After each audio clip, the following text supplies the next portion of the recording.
Então, pessoal, né, terminamos aí o livro de Juízes e agora, né, nós temos aqui o livro de Ruth, onde vai dizer assim que em Israel houve um grande período ali de escassez de alimentos e um homem, né, ali de Belém de Judá, chamado Elimeleque, ele então parte ali com a sua esposa e com seus dois filhos. A sua esposa chamava Noemi e os seus dois filhos chamavam, um chamava Malom e o outro Quilion. Então eles partem ali para a terra dos Moabitas. Chegando naquela terra, os seus dois filhos casam com duas mulheres moabitas, uma chamada Orfa e a outra chamada Ruth. Então, passou um tempo, Elimeleque falece. E depois de 10 anos, os seus dois filhos, Malom e Quilion, também morrem. E agora, né, só sobra Noemi e suas duas noras, né, Orfa e Ruth. Acontece que, passados esses 10 anos, Noemi fica sabendo que a sua terra agora, Belém de Judá, Deus tinha abençoado o povo com grandes colheitas. Então ela resolve regressar ali com as suas noras. Mas acontece que no meio do caminho, Noemi vai dizer ali para suas noras: olha, vocês podem partir para as terras de vocês e arrumarem maridos, né? Porque eu já estou velha, eu não posso, né, ter mais filhos para arrumar outros maridos para vocês.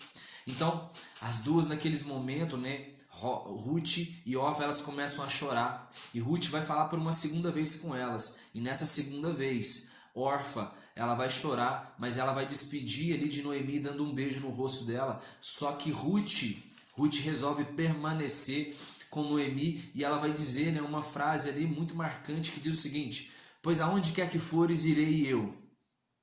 Aonde quer que pousares, ali pousarei eu. O teu povo será o meu povo e o teu Deus será o meu Deus. Então, Ruth resolve permanecer com Noemi e elas entram ali então agora na cidade de Belém de Judá e há um grande alvoroço ali na cidade, né, por ver as duas. E Noemi, ela estava tão amargurada que ela vai dizer assim: olha, o meu nome não é mais Noemi, o meu nome agora é Mara, que significa amarga, porque Deus tinha me dado muitas amarguras, afinal ela tinha perdido o marido e tinha perdido ali os filhos. Então ela diz que ela partiu ali de Belém de Judá com as mãos cheias e agora ela retorna com as mãos vazias. Mas enfim, agora elas estão ali no período da colheita. E o que acontece? Havia um homem chamado Boaz, que era um homem rico e influente, né, que era parente ali de Elimeleque, né, o marido falecido ali de Noemi. Então, Ruth, ela vai propor ali, né, para Noemi: olha, Noemi, será que eu posso então sair aqui nos campos e poder colher espigas? E aí Noemi consente e diz assim: pode ir, Ruth. Ruth resolveu sair para trabalhar. Então ela saiu para poder trabalhar e saiu para poder colher espigas e, sem perceber, ela adentrou na plantação ali de Boaz.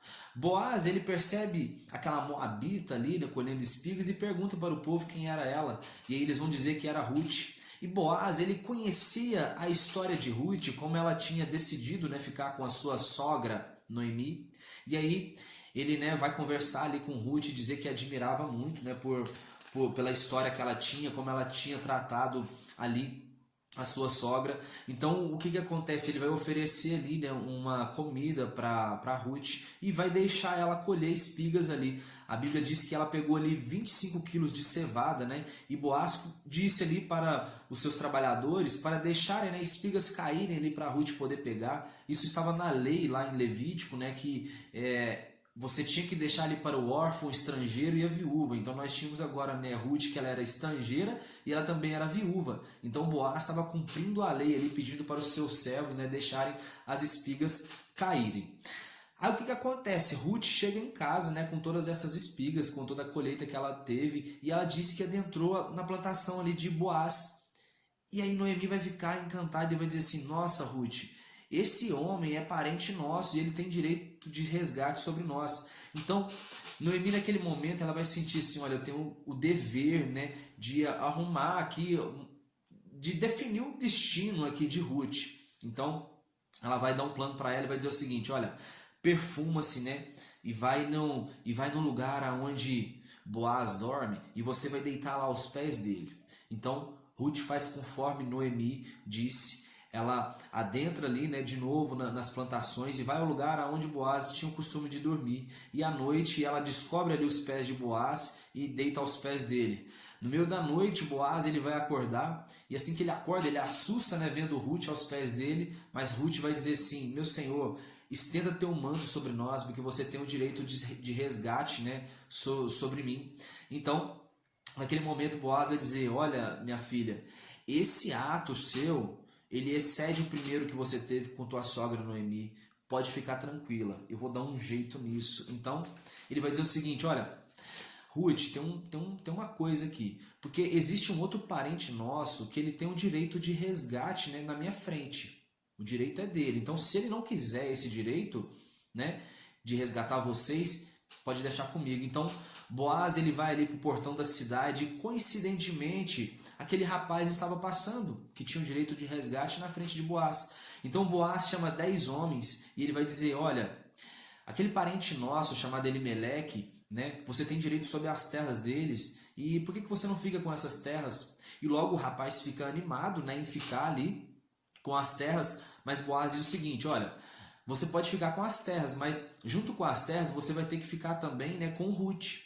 E aí o resgatador, né, ele acaba declinando ali do seu direito, ele vai dizer que não queria mais. E era comum naquela época em Israel os acordos serem feitos assim: quando o homem, né, que fosse fazer um acordo, ele tirava a sandália dos seus pés e dava, né, para o seu outro negociador ali. Então Boaz ele tira então agora a sandália dos seus pés, entrega, né, para o outro resgatador, parente dele, simbolizando que agora ele estava assumindo o direito de resgatar Ruth. Então com isso agora o povo começou a declarar que Ruth seria ali tão abençoada como Raquel e Lia, né?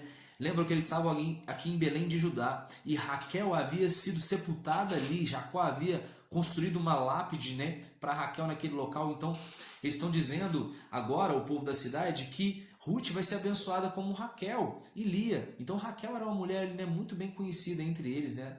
E eles vão dizer mais ainda que seja, né, os filhos de Ruth como os filhos de Pérez. Então agora Ruth e Boaz eles se casam e tem um filho ali chamado Obed. Noemi vai cuidar dessa criança como se fosse, né, a própria mãe. Então, Obed depois ele vai ser pai de Jessé, que é pai do rei Davi. E para finalizar aqui o livro, a Bíblia fala sobre a genealogia, né, de Davi, que começa ali em Pérez, Esrom, Rão, Aminadab, Naasson, Salmão, Boaz, Obed, Jessé e o grande rei Davi. Então é isso aí, né? Esse livro aqui é um livro bem curtinho, né, mas um livro bastante rico. E para mim, né, está sendo um prazer compartilhar isso aqui com você. Que você, né, possa ter aprendido bastante aqui com essas histórias e que Deus possa abençoar muito a sua vida em nome de Jesus. Valeu, um abraço, tamo junto.